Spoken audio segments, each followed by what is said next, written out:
UK's annual Conservative Party conference kicked off in Manchester on Sunday. The crucial event serves as a platform for Tories to flesh out new policies and party manifesto. All eyes are now on the Tories again. The conference this year is Prime Minister Rishi Sunak's first since he became party leader last October, and is also likely to be his last before the next general elections. The very beginning of the event has highlighted the slew of divisions among the Conservative Party and also the pressure Sunak faces as his party trails Labour Party in the latest polls. Now, the conference on Sunday began by party's chair Greg Hands admitting that they are the underdogs heading into a general election amid widespread economic woes. While on the eve of the conference, a prominent party supporter, the boss of Iceland Supermarkets, Richard Walker, announced he was quitting the party. He accused the party of drifting out of touch during the cost of living crisis and showing an inability to deliver. Meanwhile, anti-government protesters took to the streets of Manchester ahead of the conference. They were heard chanting slogans such as "Get Rishi Out." The first day of the conference saw a debate over tax cuts. Michael Gove, the Levelling Up Secretary, said before the next election there should be tax cuts that would help working people. While former Prime Minister Liz Truss is also expected to use a speech on Fringe event to demand a reduction in corporation tax. Now, she is pushing for corporation tax to be cut from 25% to 19%. However, in an interview with BBC, Rishi Sunak though signalled his support for tax cuts but refused to put any timetable on announcing them. He said the priority of the government is bringing down the inflation. So I'm a Conservative, I want to cut taxes, but people saw very clearly, you asked me about making changes. Change may be difficult, but I believe the country wants change, and I'm going to do things differently to bring about that change. And you saw that last summer when it came to this question. I said the most important priority we face was to bring inflation down. It's inflation that's putting the prices of things up, inflation that's making people feel poorer. Meanwhile, the issue of HS2 rail link also remains unresolved as the Conservatives meet in Manchester. HS2 is a planned high-speed railway project billed as Europe's largest infrastructure project. It was meant to connect London with Birmingham, Manchester and Leeds. However, the government has already ditched the connection to Leeds. Sunak has so far failed to provide a clear yes-no answer on whether the project will go ahead or not. Change may be uncomfortable for people. People may be critical of it, but I believe I'm doing the right thing for the country. I'm not going to shy away from that. If I believe the right thing to do is to chart a new course to net zero that will save ordinary families £5, £10, £15, £20,000, I'm going to do it. Sunak is also under growing pressure from members of his cabinet to take the UK out of the European Convention on Human Rights.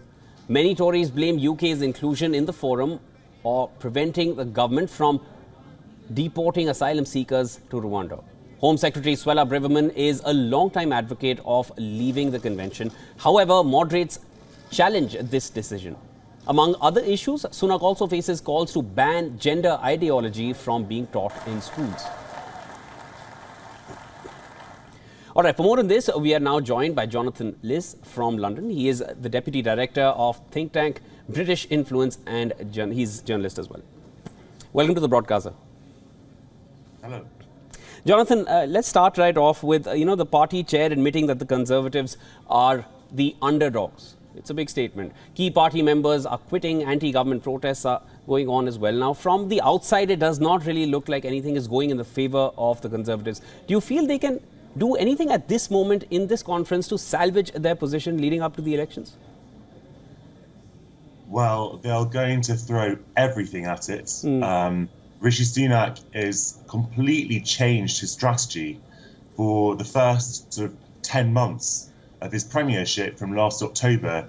He was kind of presenting himself as a steady figure who would sort of steady the ship of state, if you like, and after the turbulence of Boris Johnson and Liz Truss, and the party has been tanking. And so now he's panicking, he's desperate, and he's completely changing tack. And now he's sort of throwing out policies all over the place. Every single day there's a new announcement. Every single day there's a policy that seems to come out of nowhere, and people don't know what to make of it.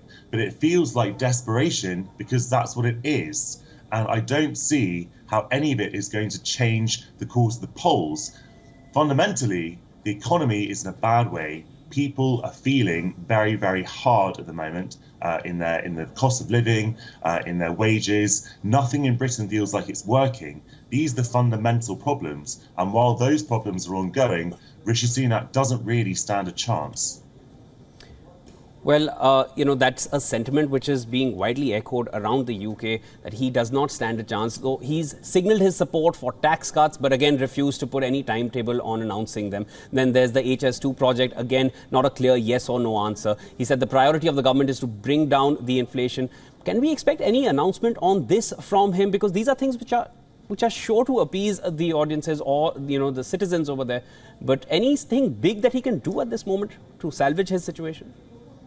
Well, one thing I would be expecting would be for him to announce slashing inheritance tax, what, sometimes was known as death duties, not before the election, but maybe as a kind of a manifesto promise, because a lot of people in Britain think it's an unfair tax, even though only 4% of estates pay it.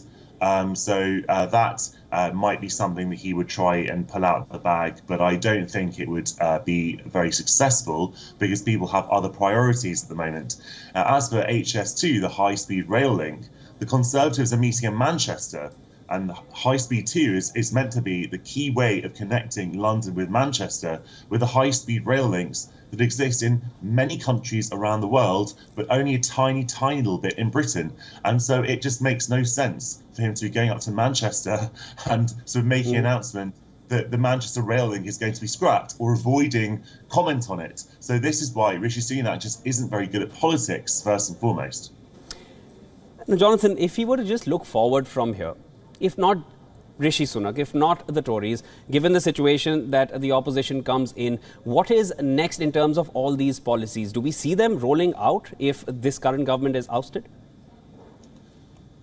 I mean, it's the Labour Party is almost certain to sort of take control next year, and the policies that Sunak is announcing, either there is no time to implement them before the next election, or they are going to be saved up for a manifesto. So really, it's just talk. Nothing is going to happen. And that's also a really important point about Britain's future, because Britain feels paralysed at the moment, because the government can be making all kinds of announcements, but because everyone expects Labour to take over in a year or less than a year, they're not going to be implemented, and so no one's paying attention. Net zero being a good example.